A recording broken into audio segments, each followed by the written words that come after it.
Mike and Andy for Get Connected.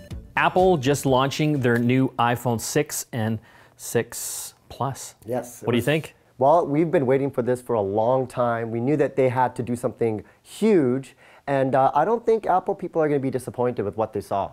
Well, you look at the market share now, almost 50% of new smartphones being sold have 5-inch screens or larger, and Apple didn't disappoint. The iPhone 6 has a 5-inch screen, which is larger, or sorry, 4.7-inch screen, which is larger than the current iPhone 5 and 5S with a 4-inch screen, and the iPhone 6 Plus 5.5-inch puts it in the phablet category. Off the top, which one are you going to get? I think I'm going to go for the big one, the Plus. Really? Yeah, you know, I've kind of hesitated going to the larger screens, you know, on the Android. I am a big Apple guy, so this is kind of exciting for me. I can see using all that extra real estate on the screen. I guess the one issue I'm having with the 6 Plus is, will people be able to use it with one hand? You know, when they first came out with the iPhone, Steve Jobs, that was one of the most important things, was that he wanted it to be able to use in one hand. For the 6 Plus, basketball players, not a problem.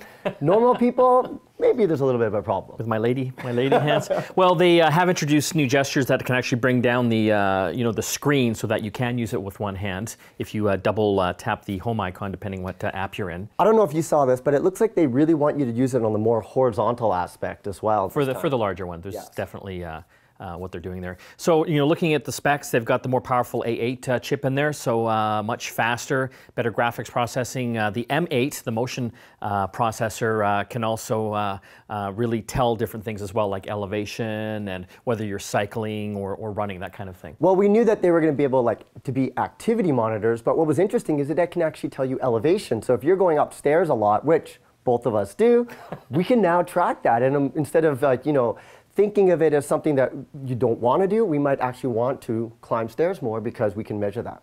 So larger screen, also the screen itself is much stronger, so a little more impact resistant, which is, I think, a good thing for a lot of people out there. I know a lot of friends that have smashed screens along the way, so, you know, we'll hopefully see much better durability out of that. You know, obviously faster, and another big feature, which we'll be talking about in later segments, NFC built into it as well. That was surprising because they didn't want to use NFC, and I know all the Android phones had used that technology, and if they were going to use them as credit cards, which they also announced, they needed that technology, and now, for the first time, it's available on the iPhone. Some other features that I'm interested in, we'll be checking out Wi-Fi calling. Yes. So we'll see what carriers and people adopt that, and also LTE calling as well, which is supposed to enhance the overall voice quality. You know, I found over the years, as technology has gotten smaller and more smarter, voice quality has gone way downhill. So hopefully this will make a big improvement. Exactly.